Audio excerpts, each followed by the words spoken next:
நேற்று நம்முடைய மத்திய தணிக்கை ஆணையம் அதனுடைய தணிக்கை அதிகாரி 2021-22 உட்பட்ட 2017-18 2021-22 உட்பட்ட தணிக்கையை மக்கள் மன்றத்தில் பத்திரிகையாளர் சந்திப்பு மூலமாக வச்சிருக்கிறாங்க.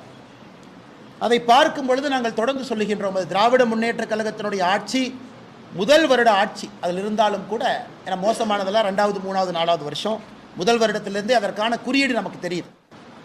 இன்னைக்கு எந்த அளவுக்கு தமிழகம் குறிப்பாக பின்னோக்கி சென்று கொண்டிருக்கிறது என்பது அந்த தணிக்கை ஆணையத்தினுடைய ஆய்வறிக்கையை பார்க்கும் பொழுது நமக்கு தெரியுது. தமிழ்நாட்டில் இருக்கக்கூடிய ஸ்டேட் பப்ளிக் செக்டர் யூனிட், மாநில அரசு சார்ந்திருக்கக்கூடிய நிறுவனங்கள் மொத்தமாக 68, அதில் 34 நிறுவனங்கள் மொத்தமாக 1648 கோடி ரூபாய் லாபம் சம்பாதிச்சிருக்கிறாங்க. 30 நிறுவனங்கள் மொத்தமாக 22,000 கோடி நஷ்டம் சம்பாதிச்சிருக்கிறாங்க. 31 நிறுவனத்திற்கு பேப்பர் வேல்யூ, அதாவது அந்த நிறுவனத்திற்கு வேல்யூவே இல்லை, அதை அப்படியே தூக்கி நீங்கள் குப்பையில் போட்டுடலாம், வேல்யூலெஸ் நிறுவனமாக இருக்கு.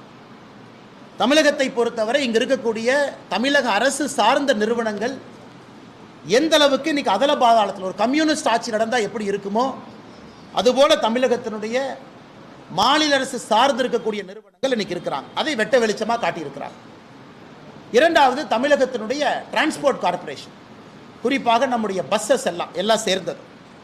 நீங்கள் பார்த்தீங்கன்னா அடிக்கடி இது நம்முடைய பேப்பரில் வரும், சில நியூஸ் பேப்பரில் வந்திருக்கிறத உங்களுக்கு காட்டுறோம். அது செய்தித்தாளாக இருக்கலாம், நம்முடைய நியூஸ் சேனலாக இருக்கலாம், வேறு வேறு அமைச்சர்கள் வேறு வேறு காலகட்டத்தில் சொல்லி இருப்பதை இங்கே படம் பிடிச்சு காட்டிருக்கோம். அதாவது நாங்கள் வந்தவுடனே சுற்றுச்சூழலை மேம்படுத்த 500 மின்சார பஸ்கள் அமைச்சர் ராஜகண்ணப்பண்ண, நாங்கள் 500 எலக்ட்ரிக் பஸ் வாங்குகிறோம் அமைச்சர் எஸ் சிவசங்கரன் அவர்கள், மாற்றி 2021 ஆட்சிக்கு வந்ததிலிருந்து அவர்கள் கொடுக்கக்கூடிய அறிவிப்பு. ஆனால் இன்னைக்கு இந்த ஆய்வறிக்கையை பார்க்கும் பொழுது தமிழகத்தில் மொத்தமாக டிரான்ஸ்போர்ட் கார்பரேஷனுடைய லாஸை பார்த்தீங்கன்னா அது 2021-22 முடியும் பொழுது 21,000 கோடி ரூபாய். அதற்கு இன்னைக்கு லோன் இருக்கு 6,000 கோடியிலிருந்து. எங்கேயும் கூட லாபம் வருவதற்கான சாத்தியமே இல்லை. 22,517 பேருந்துகள் 2021-22 முடியும் பொழுது 20,304 பேருந்துகள், அதாவது 2,000 பேருந்தை குறைச்சிட்டாங்க.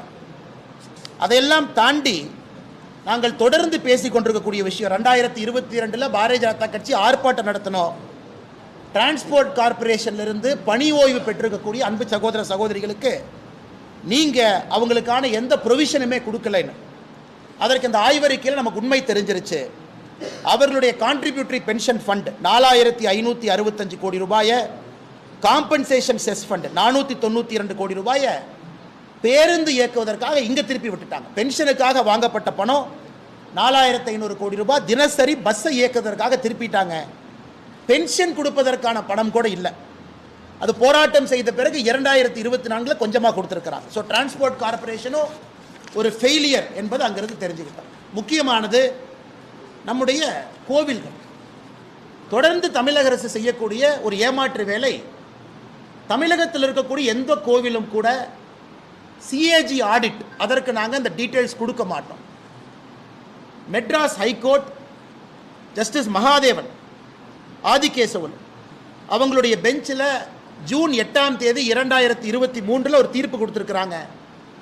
தமிழ்நாட்டில் இருக்கக்கூடிய ஹெச்ஆர்என்சி எல்லா கோவில்களும் கூட தணிக்கைக்கு உட்படுத்தப்பட வேண்டும். எப்படி பணம் வருது, எப்படி செலவாதுன்னு மக்கள் பார்க்கணும். அதனால் நீதிமன்றம் கொடுத்த தீர்ப்புக்கு எதிராக தமிழக அரசு ஹெச்ஆர்என்சி டிபார்ட்மெண்ட் சம்பந்தப்பட்ட எந்த கணக்கு வழக்கும் சிஏஜி அமைப்புக்கு கொடுக்கல. இதை வன்மையாக நாங்கள் கண்டிப்பது மட்டுமில்லாமல், எதற்காக தமிழகத்தில் ஹெச்ஆர்என்சி அமைப்பு இருக்கக்கூடாது என்பதற்கு இதுவும் ஒரு உதாரணம் என்பதை உங்களிடம் சொல்லிக்கொள்ள நாங்கள் கடமைப்பட்டிருக்கின்றோம். 4 லட்சம் ஏக்கருக்கு மேலே ஹெச்ஆர்என்சி நிர்வாகத்தில் இருக்கு, 1000 கோவில்கள் இருக்கு, வருமானம் வருது.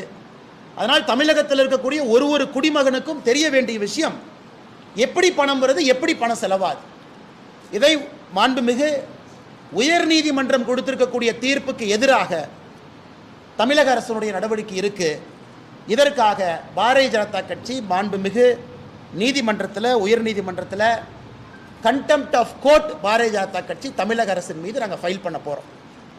குறிப்பாக HRNC-யினுடைய ரெக்கார்ட்ஸ் எதுவுமே கொடுக்காம அலக்கழித்து அதை ரிப்போர்ட்டில் காமிச்சிருக்கிறாங்க. நாங்கள் செக்ரட்டரியை பார்த்தோம், சீஃப் செக்ரட்டரியை 3 முறை முறையிட்டோம், எங்கேயும் கூட எங்களுக்கு எதுவும் கிடைக்கல. அதையெல்லாம் தாண்டி இன்னும் நம்ம ஃபினான்ஸ் எல்லாம் பார்க்கும் பொழுது அதல பாதாளத்தில் தமிழகத்தினுடைய அரசு இயந்திரம் செயல்பட்டு கொண்டிருக்கிறது என்பதை இந்த தணிக்கை உறுதி செஞ்சு. ஏன்னா அடுத்த தணிக்கை வர்றதுக்கு இன்னும் 4 வருஷம் ஆகும். 4 வருஷம் கழித்து இன்னொரு பத்திரிகையாளர் சந்திப்பில் பேசுவதை விட இப்பொழுதே தமிழக அரசு விழித்து கொள்ள வேண்டும். சும்மா ஏதோ ஒரு இண்டிகேட்டர் 2 இண்டிகேட்டர் உயர்ந்திருக்குது அப்படிங்கிறத திரும்ப திரும்ப பேசுகிறாங்க. ஒரு இண்டிகேட்டர் நல்லா இருக்குன்னா 99 இண்டிகேட்டர் மோசமாக இருக்குது. அதனால் இன்றைக்கி நம்முடைய மீடியா நண்பர்களுக்கும் அன்பான வேண்டுகோள், இந்த CAG ரிப்போர்ட்டை நீங்கள் கொஞ்சம் நல்லா அனலைஸ் பண்ணி உங்களுடைய சேனலில் செக்டார் வைஸாக நீங்கள் போடணும். ஹெல்த் எப்படி இருக்குது, எஜுகேஷன் எப்படி இருக்குது, சோஷியல் செக்டர் எப்படி இருக்குது, ஒரு டிபார்ட்மெண்ட்டும் எப்படி இருக்குது, உயர்ந்திருக்கா தாழ்ந்திருக்கா என்பதையெல்லாம் நீங்கள் உங்களுடைய பத்திரிகை சேனல் மூலமாக, பிரிண்ட் எலக்ட்ரானிக் மீடியா மூலமாக நீங்கள் மக்களுக்கு எடுத்து காட்ட வேண்டும். நாங்கள் உங்களுக்கு சில விஷயங்களை மட்டும் குறிப்புகளை கொடுக்குறோம், நீங்கள் அதை டீட்டெயிலாக எடுத்துகிட்டு செல்ல வேண்டும் என்பது எங்களுடைய ஆசை. 3வது, இந்த வீடியோ உங்களுக்கு பிடித்திருந்தால் லைக் செய்யுங்க. மேலும் இதுபோல் வீடியோ தொடர்ந்து பார்க்க நம்ம ஒரு சேனலை சப்ஸ்கிரைப் மற்றும் ஃபாலோ செய்யுங்க.